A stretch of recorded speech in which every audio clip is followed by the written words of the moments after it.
I've entitled my talk Chemical Structure Investigation by NMR Spectroscopy, because ultimately that's what I do on a day-to-day basis. I am investigating chemical structures, and my tools of choice are NMR spectroscopy.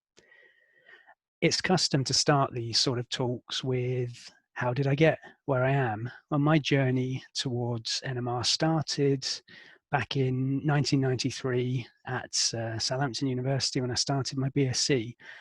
It's fair to say there may have been some sartorial errors in my past, but this was the starting point. I stayed at Southampton in '96 and started a master's degree with a research theme, and then followed that with a PhD. Both of these were in synthetic organic chemistry.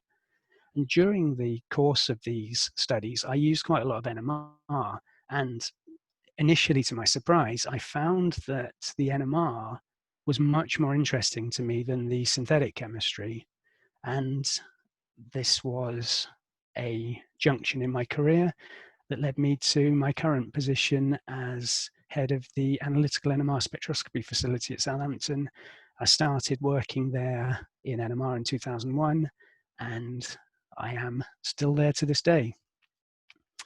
So my journey was from synthetic chemistry to analytical chemist, and my hair appeared to take a similar journey from the top of my head as I moved through and now has landed here. What I'm going to cover in this talk is to try and explain why I think it's important to study NMR spectroscopy, give you some ideas as to how it works, a hopefully foolproof workflow that will allow you to interpret NMR spectra as you find them, and then just to show you some applications beyond the sort of things you'll see in the A-level syllabus. And if there's time at the end, we can go into the section I've entitled Further Down the Rabbit Hole. So why is NMR spectroscopy useful? Why would we study it? Why do the people who devised the A-level programs of study think that it's important enough to feature in NMR? So I'm going to start with one of my first examples in a what seems completely random place. Back in the 1960s, the US government sponsored a screening program where they would work their way through forests and savannas, screening plants for novel anti-cancer drugs. And one of the outcomes of this screening program was the discovery of a compound with hugely potent cytotoxic properties in an extract from the Pacific yew tree. And the active component in this extract went on to become paclitaxel, which is marketed under the brand name Taxol, and is now on the World Health Organization model list of essential medicines. It is approved in the UK for over half a dozen different types of cancers and is a huge seller. NMR spectroscopy was one of the methods that people used to determine what the active component in that plant extract was. And NMR spectroscopy has played a vital role in elucidating the structure of countless pharmaceuticals from plant extracts, from marine extracts. So taking an unidentified mixture and finding the key components is one of the things we can do with NMR. Understanding what's happening in our chemical reactions is also a critical use for NMR. Chemistry always works perfectly on paper, but when we transfer from paper to glassware, sometimes strange and unexpected things happen. This was one of the final reactions of my PhD, and I was expecting a clean transformation into the cyclic product because chemistry works perfectly on paper.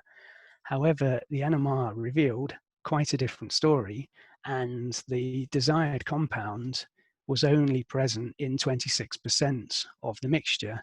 After some painful optimization, I managed to get that up to 53%, but without the ability to analyze that mixture and find out what was happening, I wouldn't have understood the outcome of that reaction. And the probably largest use of NMR in my day-to-day life is to work out what's in a mystery pot. People often come up and say, what do I have here? And one white powder in a glass jar often looks very much like any other white powder in a glass jar. So we could have either of these molecules, and in this case, we would be sweetening our coffee with a calorific sweetener or a low calorific sweetener using aspartame or sucrose. If our random white powder contained either of these structures, we might end up in trouble with Her Majesty's Constabulary, as these are Class A illicit drugs. If we ended up with either of these structures, we might be in for a pretty bad time. This is the poison strychnine, and this delightful molecule is tetramethylene disulfide tetramine, which is 100 times more toxic than potassium cyanide. All of these would be indistinguishable by eye. They're all random white powders. We need something a bit more rigorous than a taste test to identify compounds, particularly if we're dealing with these sorts of molecules. So how does it work? Given that one white powder often looks very much like any other white powder, how can we discover its identity? And unfortunately, there's no such thing yet as a molecular magnifying glass that will allow us to quickly, instantly ascertain the structure. So we have to rely on analytical instrumentation, of which NMR is my favorite. On the previous slides, I've used skeletal formulae to represent structures, and this is something that we are all accustomed with, but it's important to remember this is only a simplified model. In practice, chemicals are collections of protons, neutrons, and electrons that are all assembled in very specific ways to create an almost infinite variety of the elements and compounds that make up our universe. I'm sticking with sucrose because it seems the most benign of my exemplar molecules. And in this representation, we can see the nuclei, and the red nuclei represent the oxygens, the white represent the hydrogens, the gray represent the carbons, and these are all surrounded by clouds of electrons that form the bonding that hold the structure together. If we take a closer look at one of these atoms, we're going to pick one of the hydrogen atoms in sucrose. We have one proton in its nucleus surrounded by one electron, which it will share to make a covalent bond.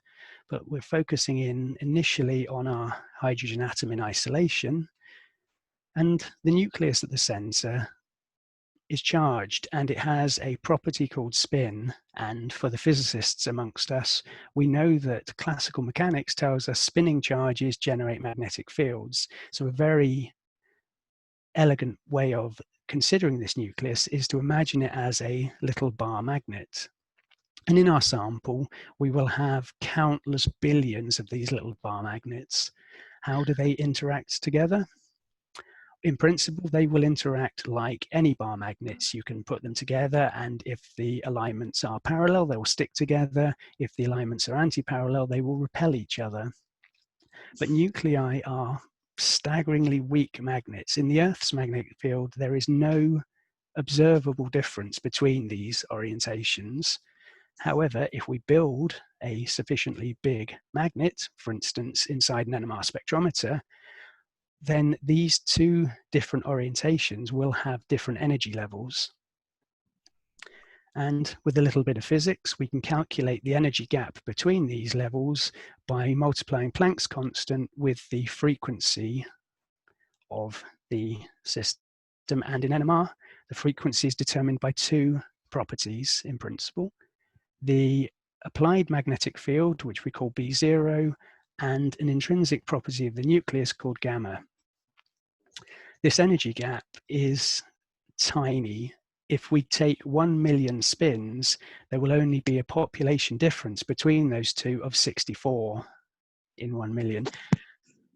If we apply an energy to the system that matches that gap, we can make the spins invert and record a signal.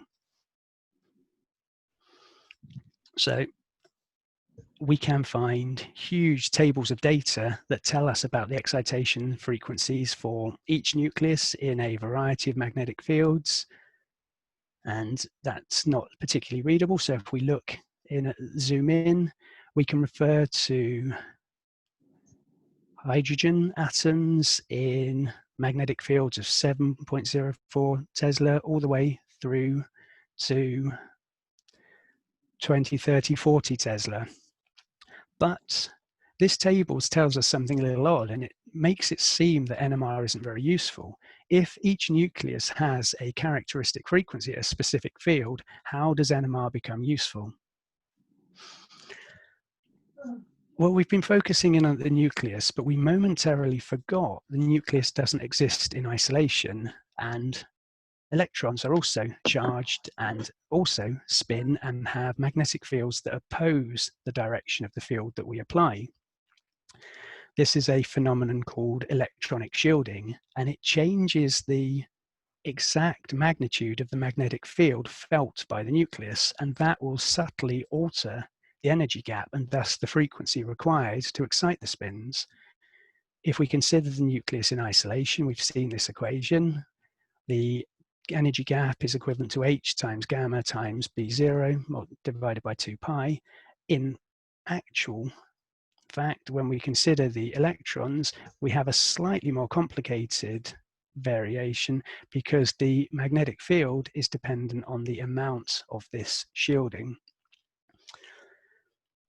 As different elements have different electronegativity, this means that they will share different amounts of the electrons in a bond.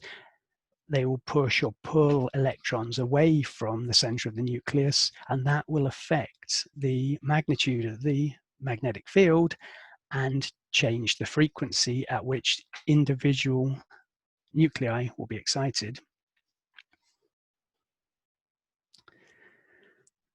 So I said the magnitude of the field. What does that mean? We have different NMR spectrometers at a variety of fields and, sadly, a variety of prices. This is an example of a new benchtop spectrometer that we've just introduced to our teaching labs in Southampton that has a 1.8 Tesla permanent magnet. Here we have one of the workhorse instruments in my lab, which works at 9.4 Tesla. And here we have something that currently isn't available in the UK at the moment, but the UK government have just spent, the research councils have just spent somewhere north of £22 million buying 2 of them for the entirety of the UK. This is an NMR spectrometer operating at 23.5 Tesla. And what that means for the excitation frequencies for the hydrogens is that at 1.8 Tesla, we will be exciting at fields around 80 megahertz, at 9.4 Tesla, 400 megahertz, and at 23.5 Tesla, we're exciting at fields of around 1 gigahertz. But this is a problem that historically was a little awkward for NMR. It's difficult to compare data acquired at such different field strengths. As chemists, we always like to make sure that what we are proposing makes sense. So we tend to compare our spectra against literature reports, and having these huge frequency differences makes that process difficult. A very, very elegant solution is to use a relative scale. Rather than quoting absolute frequencies, all NMR signals are referred to the signal of a specific reference compound, and we report them as a ratio of the difference between the raw frequency from our reference frequency and divide through by the spectrometer frequency. By using the denominator of that ratio, we remove the dependence on the size of the magnet, and we can report all of our NMR frequencies as this ratio of the chemical shift. And we can see our standard reference is defined at the base frequency of the spectrometer. So for our acid proton in ethanoic acid. In the 80 megahertz system, it's a ratio of 80,922 hertz minus 80 million hertz divided by 80, so on for the 400 and the 1 gigahertz systems.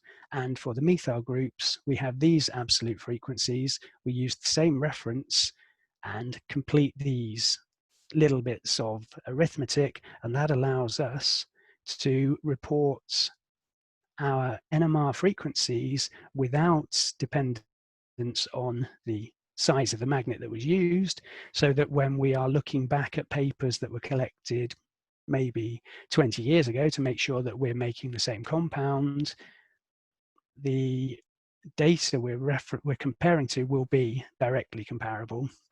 In all of these cases, when we do the arithmetic, the ratio comes out at 11.53. In all of these, it comes out at 1.99. So typically when we are reporting the chemical shifts for ethanoic acid, we report the acid hydrogen at 11.53 ppm, the methyl group at 1.99 ppm. And this is where the chemical shift scale comes from, that you will have, I'm sorry, I'm sharing my screen. Am I covering my screen with the Zoom images? Have I spent the entire... Sorry, what was that, Neil? I can see the whole of that chemical shift table that you I think it's okay. No, I had the Zoom pictures up on. I wasn't sure if it was appearing on the shared screen. No, they're not appearing at all. It's just the chemical shift data. That's okay. I had a sudden panic attack because in Teams it does. No, it's perfect. Thank you.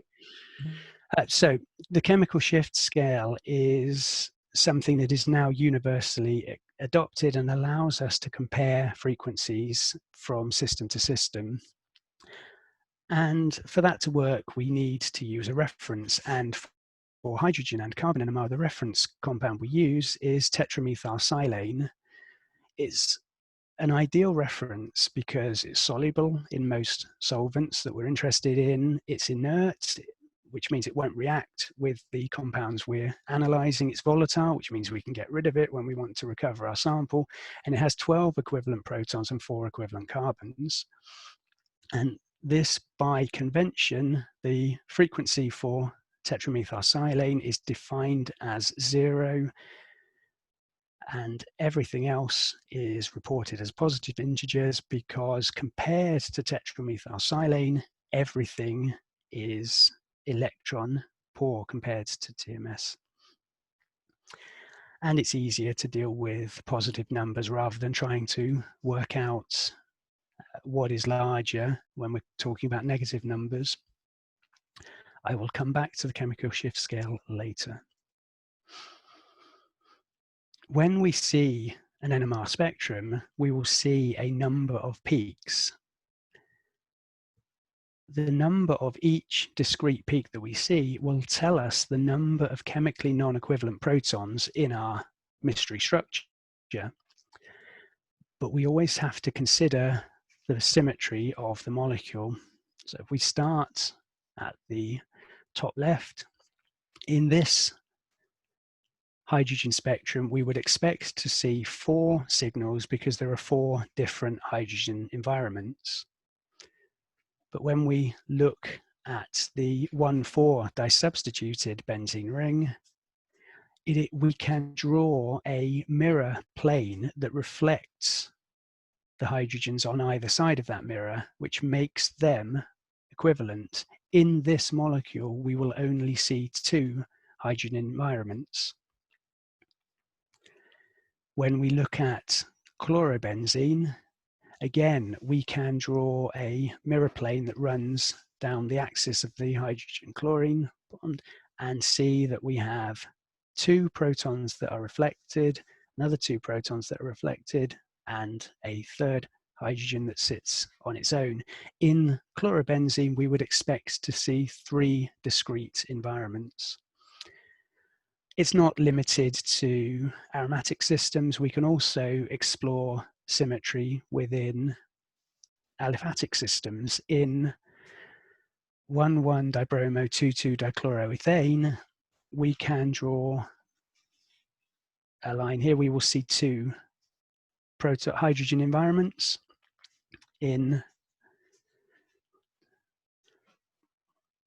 propanol, we will see 4 different hydrogen environments because the OH is unique, but in each of the other cases, these 2 hydrogens in this CH2 are equivalent by symmetry, these 2 are equivalent by symmetry, and these 3 on the methyl group are equivalent by symmetry. So we would see 4 different discrete signals in the hydrogen NMR spectrum. When we consider propanone, so I'm having to stop and think because we tend to use non-IUPAC nomenclature, so I'm desperately trying to be careful and make sure I use the correct names. In propanone, we would expect to see 1 hydrogen environment for these 6 equivalent hydrogens because there is a mirror plane that runs down the carbonyl and reflects each of them. That might seem overly fussy, worrying about molecular symmetry, but if we don't think about the symmetry of the molecule, then the hydrogen spectrum is not going to make any sense when we come to look at it. In addition to counting the number of environments and allowing us to determine from that the number of lines, we can also integrate the area under the peak, and that will tell us the number of protons, number of hydrogens in each of these chemical environments. In ethanoic acid, we have 2 signals, one from the OH and one from the CH3, and the signal for the OH integrates for 1 hydrogen, the signal for the methyl integrates for 3 hydrogens. Going back to the previous slide where we had our environments, the integration can be applied from the spectrum to each of these, and in the 1-bromo-2-chlorobenzene, our 4 environments integrate for 1 to 1 to 1 to 1. In the 1-bromo-4-chlorobenzene, we have 2 environments that integrate as 2 to 2. For chlorobenzene, our 3 environments integrate in the ratio of 1 to 2 to 2, and so on for the aliphatics. The dibromo-dichloroethane integrates for 1 to 1. Our 4 environments in propanol integrate for 1 for the OH, and then 2 to 2 to 3. And for our propanone, all of the protons are equivalent, so our signal will integrate for 6.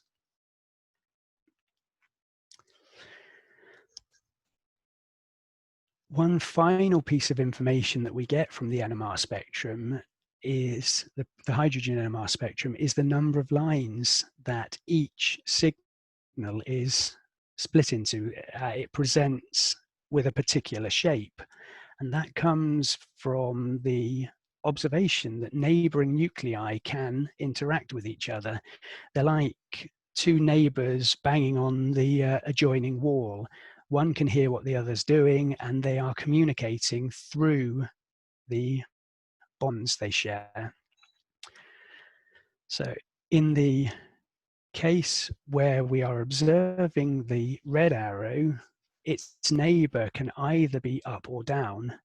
In the case when the neighbor is down, the fields that it generates will effectively increase the field that our observed nucleus feels.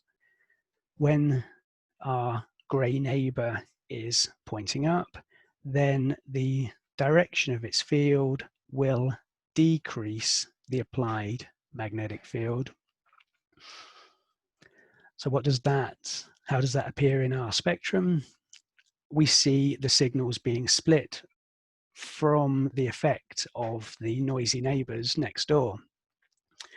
When there's no neighbor, our signal appears as a single line. When we have 1 neighbor, the frequency of the line will be either larger or smaller depending on the orientation of the neighbor. A bigger gap where we're seeing a larger field leads to a higher frequency line, smaller gap leads to a lower frequency line. Because the population is more or less the same, as I said earlier, in 1 million spins, there's a population difference of 64. We end up with 2 lines of equal height in the spectrum. And we can extend that beyond one neighbor.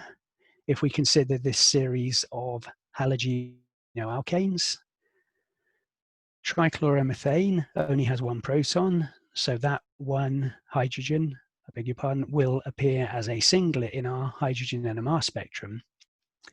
The example we saw before, 1,1-dibromo-2,2-dichloroethane, if we observe hydrogen A, then for that signal, we will see a doublet caused by our neighboring hydrogen B. If we have 1,1,1-tribromo-2,2-dichloroethane, we have, no, I beg your pardon, 1-bromo-2,2-dichloroethane. We have 1 hydrogen A next to the chlorines with 2 neighbors designated B, and HA will appear as a triplet in the hydrogen NMR spectrum. When we have 3 neighbors in 1,1-dichloroethane, our observed hydrogen A is split into 4 lines by our 3 neighbors and will appear as a quartet. The ratios are predictable and relate to something called Pascal's triangle. We can use Pascal's triangle in principle to work out the intensities of the lines in the multiplet for everything from 0 neighbors all the way to 7 neighbors. When we have 2 neighbors, we see a 1-to-1 doublet, 2 neighbors, a 1-to-2-to-1 triplet, and so on. So lots of people think NMR is terrifying. I don't know if I've made it better or worse in the first 20 minutes of this talk, but hopefully this slide will provide you with a workflow that is going to make life much simpler when you come to looking at NMRs in your studies. And these workflows I still use to this day, and I've been doing NMR for longer than most of the people in this Zoom chat's entire existence. So I've used this workflow from the point I started. And the only real decision you have to make is, do I know the structure or do I not know the structure? Because the workflow changes slightly depending on that situation. If I know the structure, I'm generally quite happy because my life is much simpler at that point. All I'm doing is trying to match what I expect to see to what I do see. And the workflow for a known structure is, I count the number of hydrogen environments, number of proton environments in the sample, remembering symmetry, and that tells me how many signals I will see in the hydrogen spectrum. I look at the type of proton environments, and that will then, in reference to my chemical shift scale, will tell me where I expect to see those signals. I look at the ratio of proton environments, and that will tell me the integrations that I will see in the spectrum. And I look at the number of neighbors, and that will tell me the shape of the individual peaks.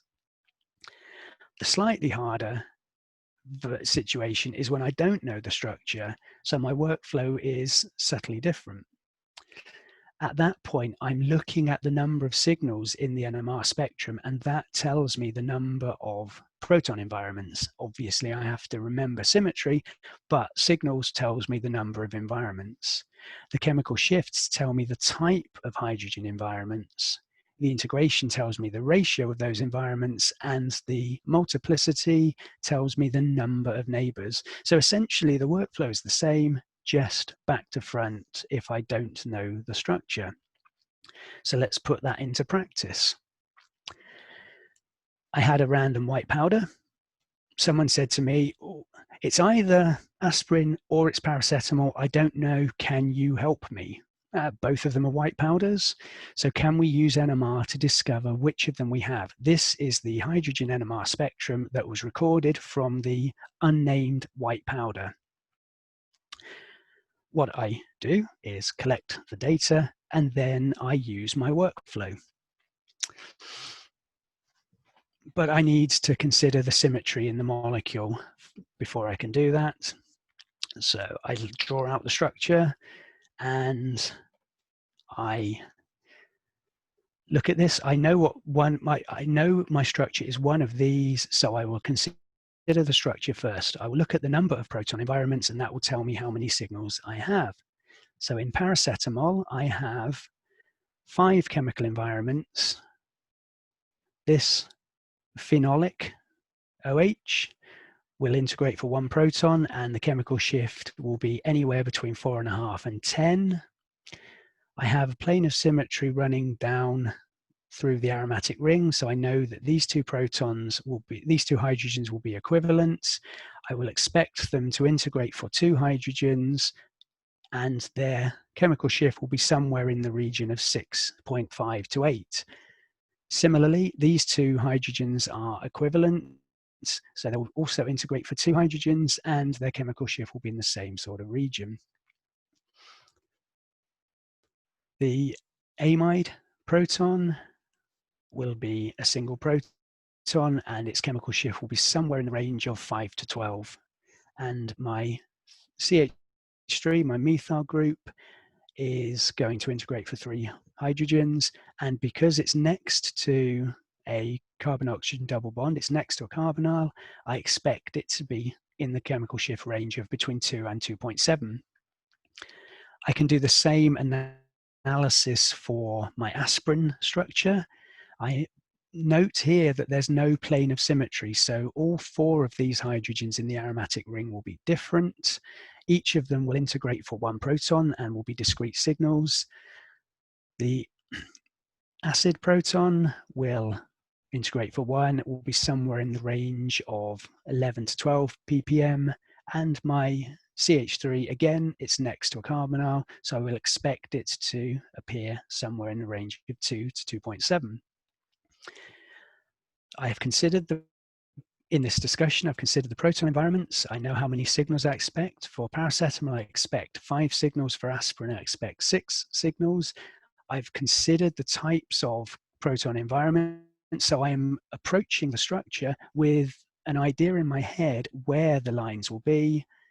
I've looked at the ratio of proton environments to consider the integration and the number of neighbors. Aromatic systems get a little bit trickier, but in principle, I will expect a 2H doublet for these 2 equivalent protons because they're next to 1 equivalent neighbor. The phenolic OH will be a singlet, the amide will be a singlet because neither of them have direct neighbors, and the CH3 will be a singlet because it doesn't have a neighbor on the next carbon. CH3 and acid proton hydrogens will be singlets, and each of these, this has 1 neighbor next door and 1 a little bit further away. It will hear from both of them, so it will be a slightly more complicated multiplet. Each of these will be complex multiplets. They won't be single lines. So with this information in hand, can I now look at this spectrum and assign my white powder? So count up the number of signals, 1, 2, 3, 4, 5. These are signals that come from the deuterated solvent I've used, dimethyl sulfoxide D6. So I don't count these. These aren't associated with my structure. They are just byproducts of the way I'm collecting the data. So I have 5 signals. Automatically, I can rule out aspirin. Can I use the integration to confirm my suspicion? Well, if you remember from the previous slide, I expected the 5 chemical environments in paracetamol to be in the ratio of 1 hydrogen for the phenol, 1 hydrogen for the amide, 2 pairs of aromatic 2H signals, and 1 3H singlet.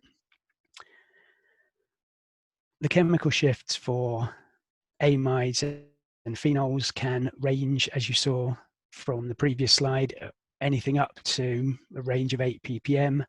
I will explain that if we have time at the end, but we have 5 signals in the ratio of 1 to 1 to 2 to 2 to 3. I am very confident that the white powder that the chemist gave me is paracetamol, and I've used my workflow to get to that point.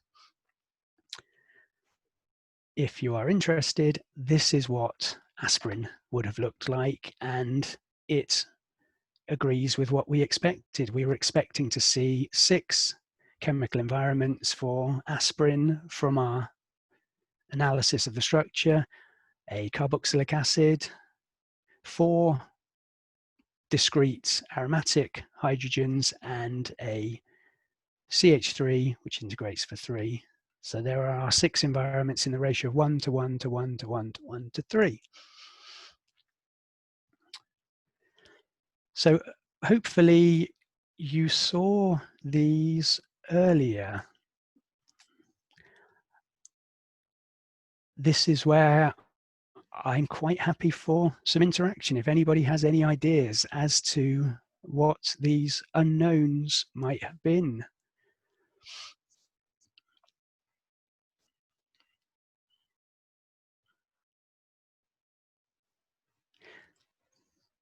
Did we want to have an interactive spell, or well, I'm just trying to.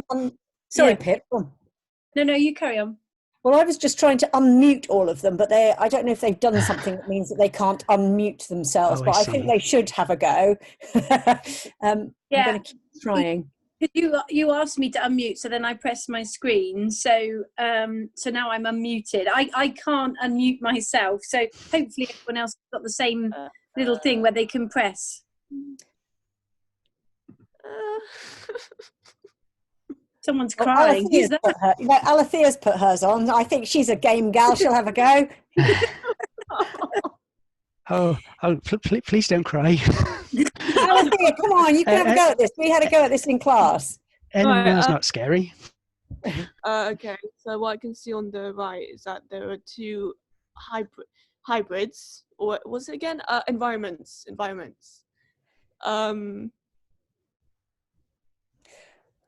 I think, Alethea, those 2 are magnified of what's lower down. Yes. I think you need to look at the whole spectrum. Oh. Yeah. And you can tell from those red lines, those squiggly red lines, how many different environments there are, because that's where that's showing the integrations. Okay, so integration of 1 and 6. Okay, so 6. 6 is I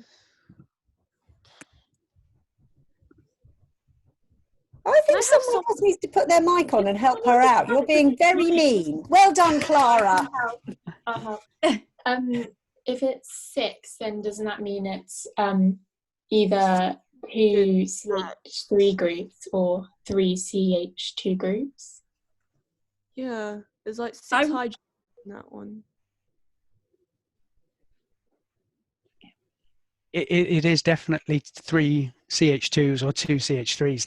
That's excellent reasoning, because there's no way carbon doesn't tolerate more than 4 bonds. So you've clearly recognized that there is some symmetry in this structure. So that's a really good start.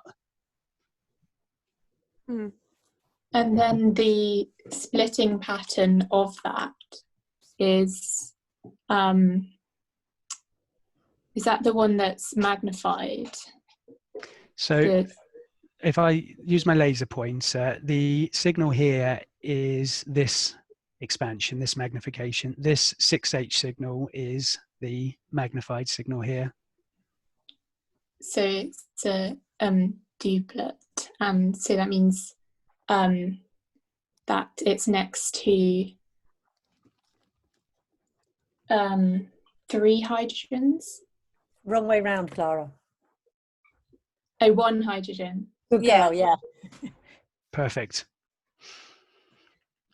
So the plot thickens. We have something with 6 hydrogens with 1 neighbor. Alright, so I can see some singlets. A lot of those. I mean, there could be an OH because that's usually like singlet. Mm. So what does the clue tell you? I did remember to include the clue, didn't I? It's a bit mean not to. Right. Are you talking about the septet? Well, there should have been on the PDF. There should have been something, a little text box here saying clue. Small was on the molecule, PDF that you sent likely an through to us, alcohol. Neil. Yes. So It definitely it's was, a but it's not small on this screen molecule. right now. No, likely an alcohol. So forgive me, I didn't catch who suggested an OH, but absolutely. Alethea. Well done, Alethea. The fact that it's an alcohol and the fact I didn't bother expanding this peak because it was dull. It was just a singlet. I only expanded the peaks that were interesting and informative. So yes, correct. We have an OH peak here.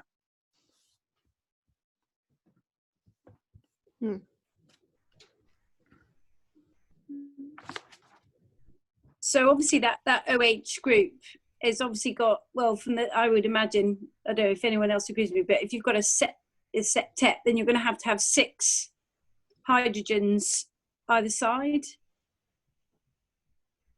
And they must equally be 6 equivalent hydrogens. Yeah. So does that help anyone? There's like a CH3 like nearby. Yeah, a couple of them, I think.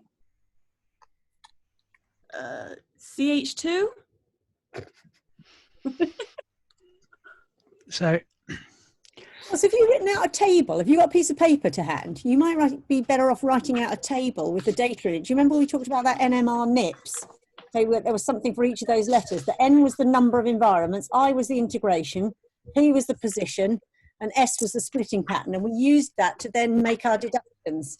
I think you have a go at that. See, my workflow is back to front. It's not really. I just put in a little crass term to help them remember it. No, I mean, I might change it because I like memorable acronyms. Well, I'm sure your students would love working about NMR NIPS. Yes. It would appeal to a teenage mindset, I think. Not just teenagers. I think the postgrads would quite like it as well.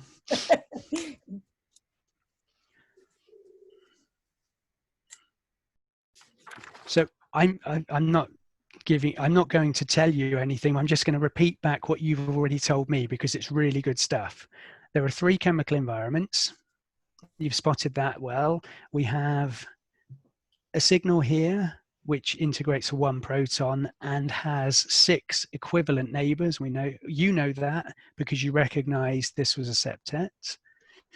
We have an OH and we have 6 equivalent hydrogens that have 1 neighbor. So with that information that you have already told me, can you think about how you might put together a molecule that has 6 equivalent hydrogens next to 1 neighbor and an alcohol? I'm not telling you anything you haven't already told me, so I'm not cheating for you. This is all information you've given me. I see a lot of shift here. Upfield shift. So here. Yeah. Sorry, downfield. This one, are you talking about? Yeah, that one. So what does the chemical shift tell you? What would you expect to see? What chemical feature would have something in the range of, I think in the table it's 3.5 to 4.2 ppm. Yeah, it's like the hydrogen is like deshielded. Do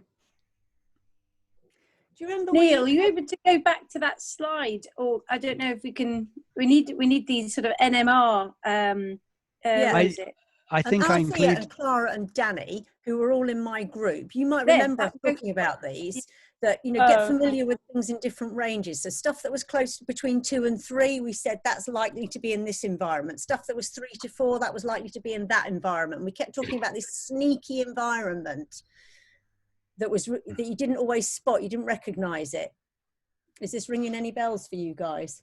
Oh yeah, I have the thing right in front of me. It should be in the PDF. I think I sent it because I think it's mean to expect people to memorize things that you're given in an exam anyway. Yeah. So I think I can leave it on the screen, or I don't mind.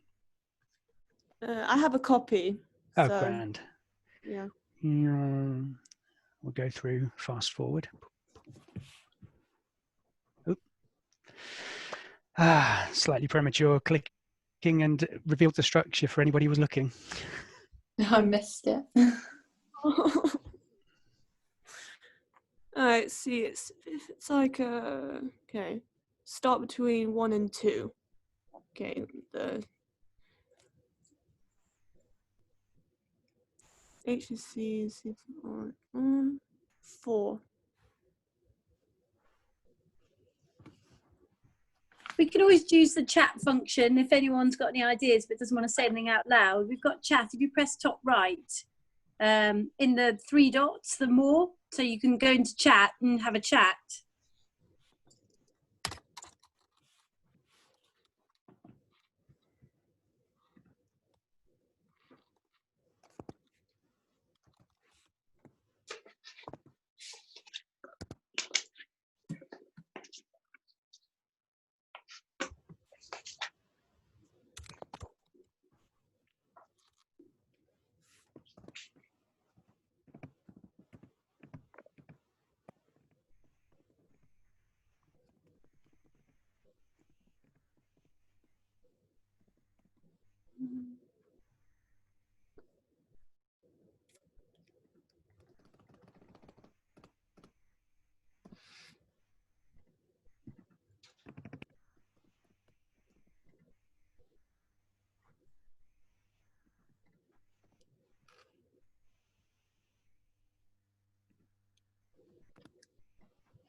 Are you happy to continue, or would you like me to give you either? Well, there are the 2 ways. I can either give you some hints and drive you a little, or I can just give you the answer. I don't mind. How much of a challenge are you enjoying? Well, I think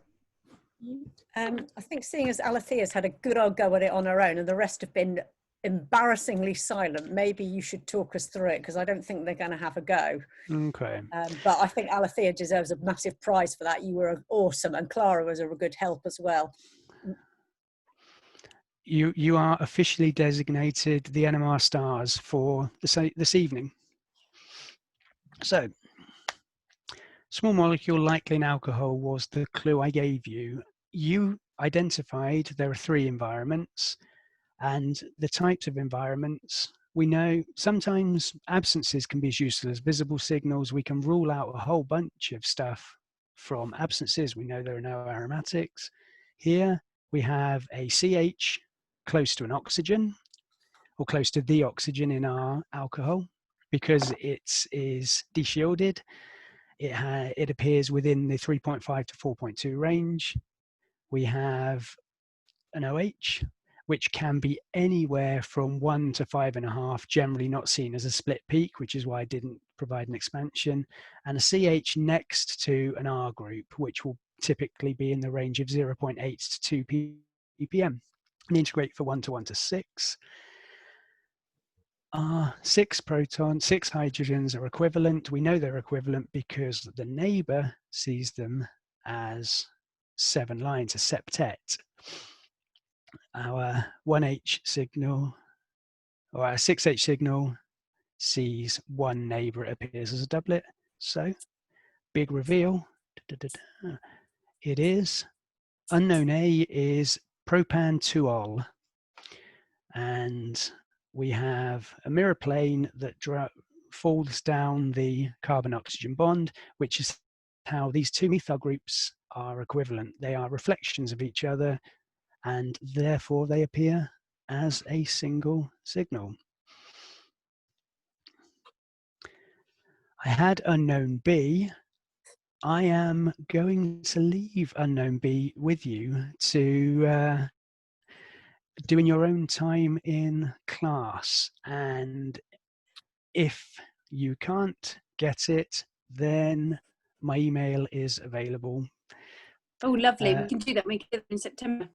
Yeah, so have a go.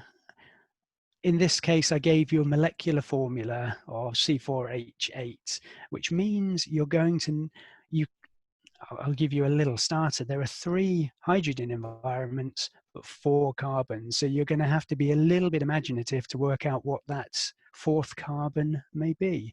But as I said, this is something you can do, and let me know how it goes. Have to zip ahead because I had the structure there. I'm now going to change a bit and show you some of the cool stuff we can do with NMR beyond what you're likely to see at A-level, just because it's the sort of stuff that I find interesting. So I work with a group here at Southampton who are looking at designing new antibiotics to treat a range of bioorganisms that are quite unpleasant. So the group are focusing on a intracellular pathogen called Francisella tulaneris, which is the causative agent of the zoonotic disease tularemia.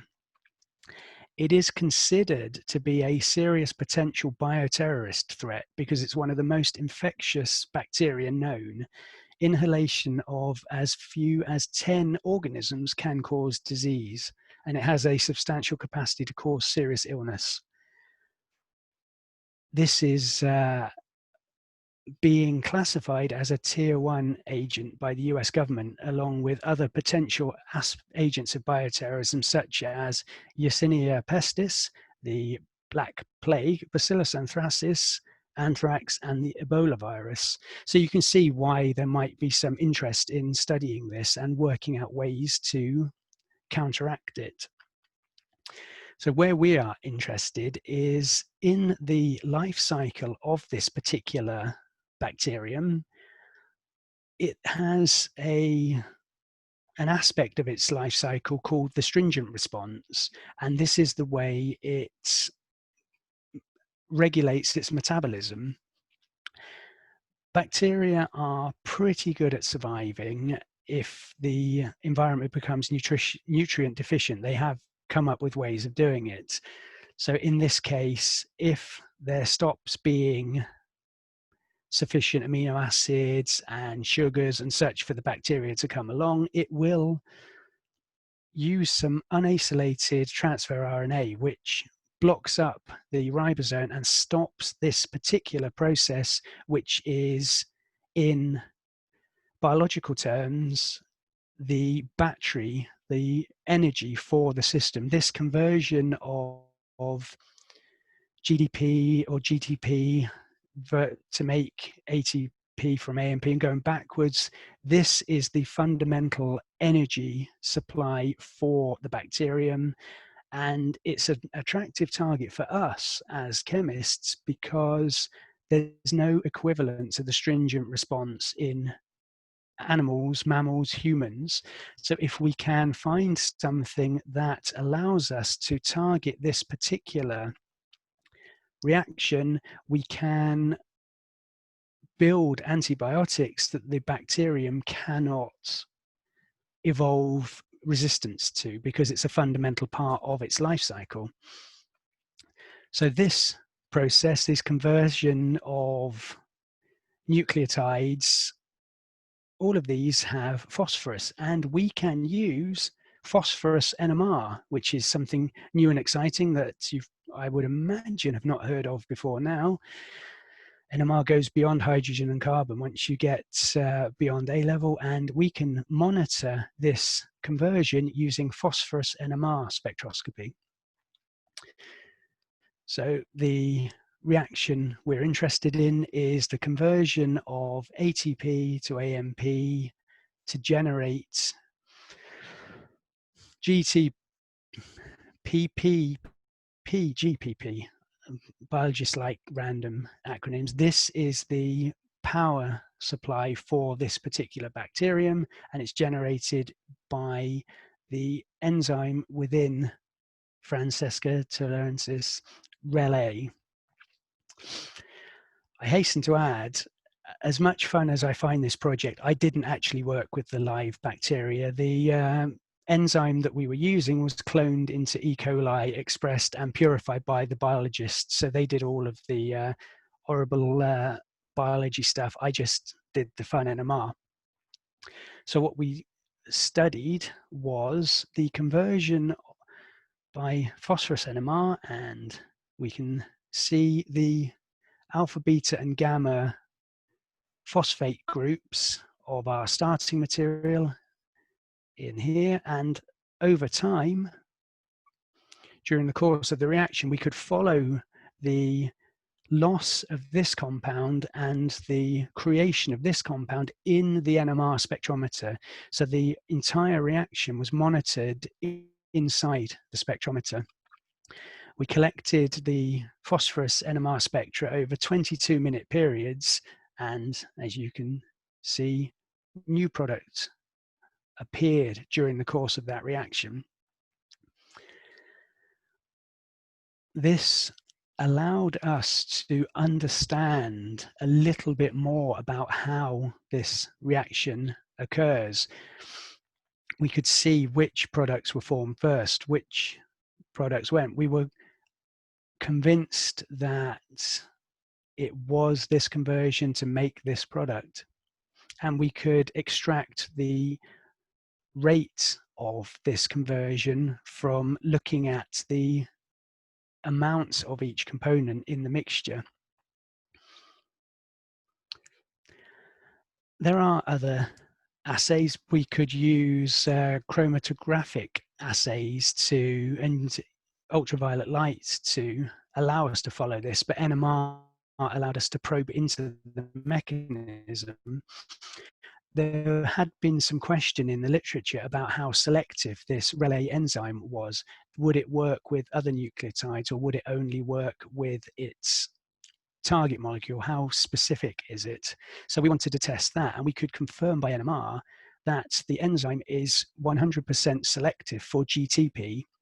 When we carried out the same series of NMR, 31P NMR experiments, there was no conversion of ATP within the reaction time course. So we managed to prove that this enzyme will only gobble up GTP. It just plain ignores ATP, which means it was the additional phosphates will only be put onto GTP, not onto ATP, which was at that point not known, which is kind of cool. I like doing fun things with NMR. So the final thing in the main talk is another use of NMR beyond pure chemistry. We can use NMR spectroscopy to screen potential pharmaceutical molecules against biological targets, so enzymes, for instance. In solution, large molecules move and tumble much more slowly than small molecules. I guess the analogy would be a Great Dane is fairly sedate and moves along at its own pace, whereas yappy little terriers are all over the place. In a similar situation, large molecules move in a much more sedate, peaceful way, and small molecules diffuse and tumble at a much greater rate. So we can use an NMR experiment to exploit that by recognizing that if our molecule binds to the protein, the enzyme, it will no longer tumble at the rate that it did when it was free. It will inherit the slower, more sedate tumbling of the enzyme. So the experiment we use is, in this case, I was asked to find out which of these two molecules bound to the protein bovine serum albumin, BSA. So we wanted to find out whether sucrose, I always seem to come back to sucrose, or tryptophan would bind to this particular enzyme. Literature suggested that BSA was specific for tryptophan, but we wanted to double check for our own peace of mind. So in this experiment, if our hypothesis and the literature is right, then we should see a difference between the tryptophan and sucrose peaks. So what we did is record an experiment called the saturation transfer difference experiment, or STD.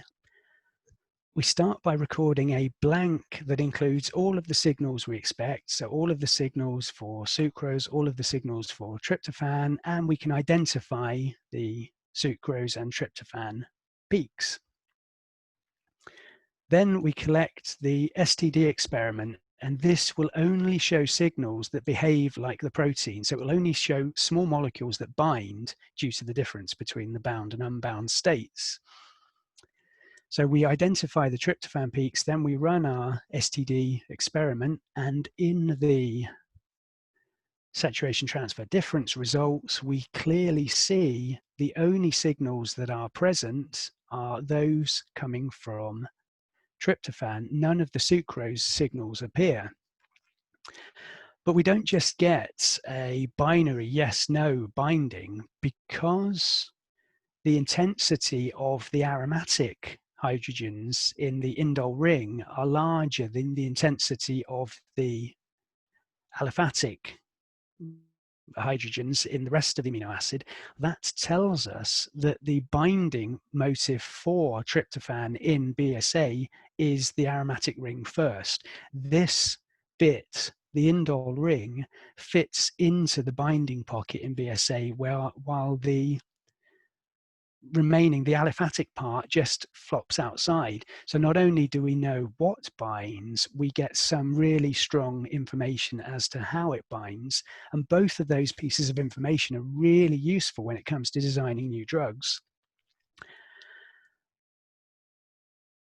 For a simple screen, we can take a target enzyme. It might be the RelA we saw in the previous example, and we can add up to 10, maybe 20 different small molecules that might bind, and collect the STD experiment and identify the most active binder, because these bindings are usually competitive. The one that finds the active site in the enzyme and binds is therefore the most competitive binder. So that's helpful, but also by understanding which parts of the molecule binds, it allows us to draw conclusions about the shape of the active site. I don't know how many of you are doing biology, but I'm assuming you've heard of the lock and key model for how enzymes work with substrates. If we understand the shape of the lock, we can build a better key to open it and prevent disease states, or in some cases replace the function of defective enzymes within people. So it's a fundamentally important part of understanding medicinal chemistry. So I liked to finish with a couple of examples that I'm pretty sure you won't have seen, so it's nice to finish with something new. I am very much aware that time has been going, and I know that a number of you are not logging in from the UK, so there may be awkward time differences. I have a little bit more, but I am happy to pull the plug now. We have a choice that Lawrence Fishburne gives Keanu Reeves in The Matrix. If you take the blue pill, the story ends, you wake up in your bed and believe whatever you want to believe, or you can take the red pill, stay in Wonderland, and I'll show you how deep the rabbit hole goes. I leave that entirely to you. I'm happy to carry on talking, but equally, I'm happy to stop.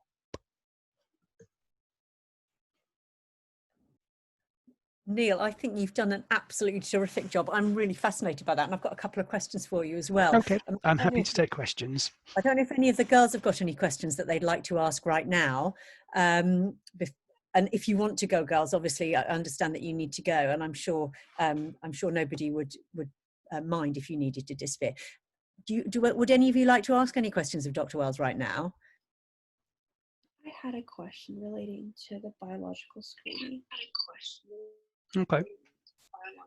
So with you talked about kind of how if you had a like the blinking, which would cause the rate almost of the protein to slow down or increase. But then how would that really lay out with the NMR actual, like making the spectra, you know? Okay. Because it's like about speed or like rate. I'm not really sure what you meant by it kind of, it changes the spectra. Okay, so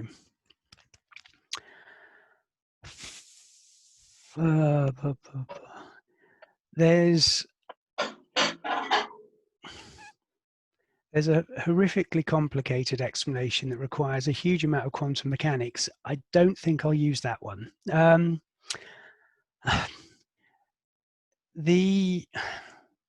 We're not measuring the I'll try and explain it, and if I don't make it any clearer, please feel free to come back and ask. The tumbling rate is not something we directly measure. What we're looking at is how the substrate rate changes when it's bound. So the experiment effectively selects slower moving small molecules, and the only slower moving small molecules are the ones that are attached to are bound to the enzyme. So at the moment, the tryptophan is bound to the BSA. So because our experiment is selectively viewing slow moving molecules, we see the tryptophan. The sucrose is still moving at its own rate. It's not, we are not actively doing any biological processes. We're just using the enzyme to tell us which its preferred substrate is by selecting for slower moving molecules in this second experiment and ignoring the ones that move faster. Did that make it clearer, or have I made it less clear, or no difference? I mean, I understood what you said, but then I'm not really sure if it's if I completely understand the answer as to. So like I think what I gained from that was that you kind of instead of looking at the rate, you just look at how the spectra is really affected. But then I kind of want to know how the rate affects the spectra, you know? So when you change the kind of movement of the protein, or if you change, of the. Is it my understanding that you're basically looking for the presence or absence of a chemical in the before and after sort of NMR? So the fact that one molecule is preferentially taken up as opposed to the other one, is that the sort of thing that this is showing? That is what it's showing. So we're seeing the presence in one screen but not in the other. So therefore, because it's been taken up, it's therefore moving more slowly per se. So therefore, we are seeing it. So therefore, we can assume that it is taken up by the enzyme.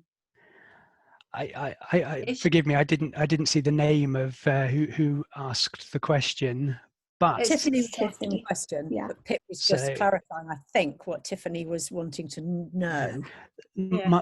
The thing that scares me slightly is I think that fundamentally what we get out of it is understood. I think the question was, how does it work in the spectrometer? And I really can't explain that without a huge amount of maths. which I could do, but I think you'd all have gone to sleep before I get to that. Neil, do you see NMR coming into our, sort of rescue from sort of COVID? Because obviously you mentioned the Ebola virus earlier. Has there been any talk at Southampton of, using NMR in search of, sort of possible solutions to our current pandemic? The biggest problem is we're not necessarily going to, there's not going to be a quick, easy antiviral drug. I think the thing that's going to save us from COVID long term is a vaccine, and that's largely going to be the province of biologists. In principle, if there was some magic antiviral drug, then yes, we could use this sort of experiment. I guess something like acyclovir, that is a potent HIV protease inhibitor, would have been discovered by some sort of screening technology, whether it's NMR or others. I mean, at this point, the STD experiments are a very, very quick first screen. So if you have 3 or 4 candidates, they will give you the best candidate. But understanding what makes a good candidate, it requires some molecular dynamics to start with. Then the chemists can. So, do you do computational chemistry at A-level? I don't know how far that's moved into the A-level syllabus. We don't at all. We don't touch on Okay. it.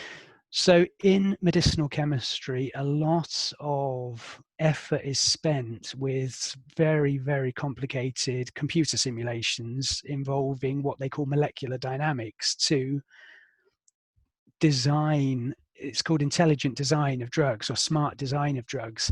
If we can model the shape of the lock, we can set some supercomputers going to come up with 100, 200, 300, 500 most likely keys that would fit that lock. Then the long-suffering chemists have to go away and make them, and then the biologists and the analytical chemists have to then screen them for their activity, because even if you design 500 impeccable keys, you have to consider the handle to the key ring. It's not just about that. There are so many moving parts to consider. NMR screening is one of the components of the whole medicinal chemistry, pharmaceutical industry. That's at the far end when we're finding hits to take on and carry on. I don't know if that answered the question. Yeah, will it help with coronavirus? Possibly, if someone designs I think if it comes after, once the biologists have made their vaccine, then maybe the chemists can come in and help, like you say, kind of sort out the key in the lock and see which chemicals are taken up and things like that. Yeah. One thing that might be helpful is we have a reasonable idea which receptors the COVID virus targets, and we know that they can damage those receptors. So while we're searching for a vaccine, things like this experiment could conceivably find small pharmaceutical molecules that could alleviate the symptoms for the people who have been infected. So while we might be screening by NMR might not be at the forefront of finding a new vaccine, it might be the sort of technique that finds the magic drug A that stops people needing to be on a respirator, because it will help them carry through keep their natural processes going while the body clears the COVID-19 out of it. So we might be coming at it from a restorative rather than outright combat mechanism. I don't know. I do know that a number of my colleagues, even when we were locked down, were using the NMR spectrometers because they were working on COVID research. So I was, in my absence, in my flat, I was helping with the fight. So Oh, that I'm was so quite sorry. exciting. So yes, in principle, we could help. Brilliant. Well, it's getting a little bit late for some of our girls who are the other side of the world. I don't know. Oops. Obviously, somebody's desperate to get hold of Susie. So I'll make an executive decision and hit the blue Sorry, pill. everybody. That's all right. If you are, if you're interested in the red pill stuff, I can send it to you as additional resource that you can use when you're teaching. If I think it was some of the awkward questions that you get that get asked that you wanted an answer for, so I can send it to you, Pip, and you can use it. Okay. Yeah, sure. Thank you very much, Neil. Yeah, thank you. So if the hyperlink works, I'll hit the blue pill. Oh, it's because I've got it's because I've got the laser pointer on. Ah. So I need to turn the laser pointer off, then I can select the blue pill. If I don't do a hard sell because that's not what this talk's about, but if there's anything that intrigued any of you and you would like to learn more, then Southampton is available on your doorstep. I suspect it's probably slightly too close to the doorstep for many of the people who are locals. Most people wouldn't consider, living in Winchester, wouldn't necessarily consider Southampton, but if you're interested, there's information there. But I'm not, as I said, I'm not here for hard sell. I just wanted to acknowledge some of the people with whom I work, mainly the undergraduates, postgraduates, postdocs, and my academic colleagues who provide me interesting problems to solve. I should shout out my colleagues who work in the characterization and analytics team, because they are the people that keep me grounded when I get excited and carried away.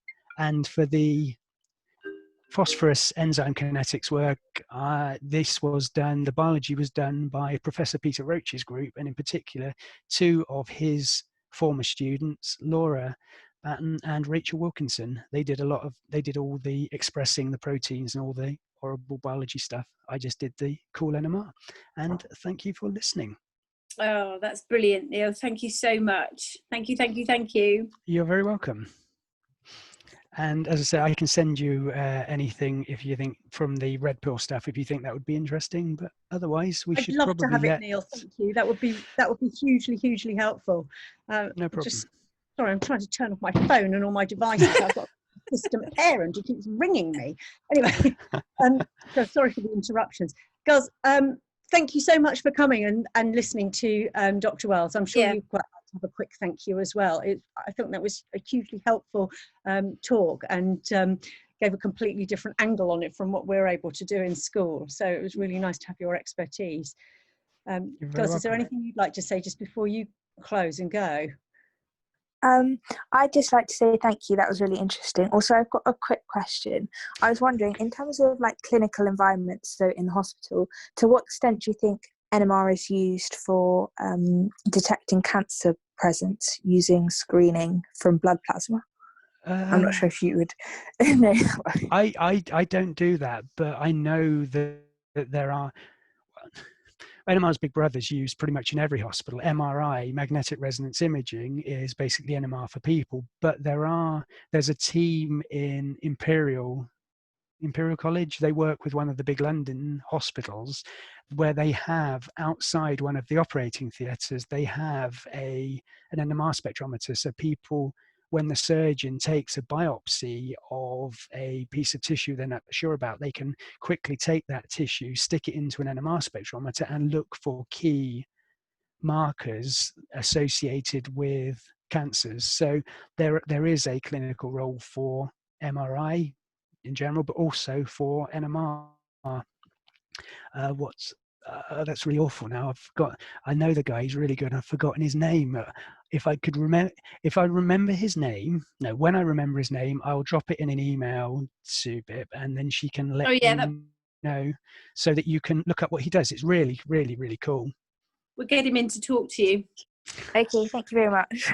All right, this is a little theoretical, but how did one literally stumble across this very complex concept of NMR? Like, how did one discover this? It bizarrely started as a physicist's toy, and when did it started way back in the sort of 1930s as a thought experiment. People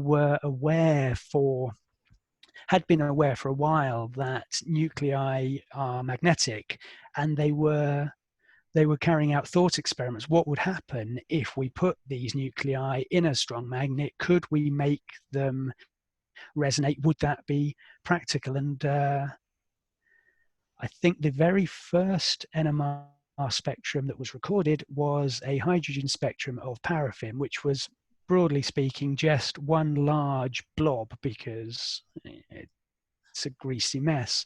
Then someone recorded a spectrum of water, and then someone, I don't quite know why they would have ethanol lying around in a lab.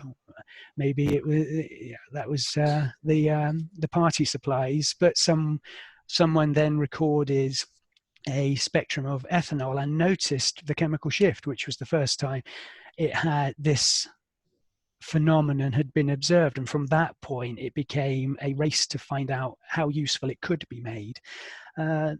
So I don't know what inspired the physicists who came up with the idea of magnetic resonance, but they were clearly genii?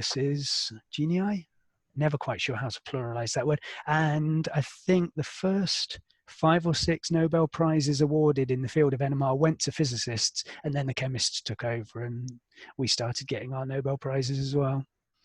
Wow, interesting. Yeah, it is. You're right.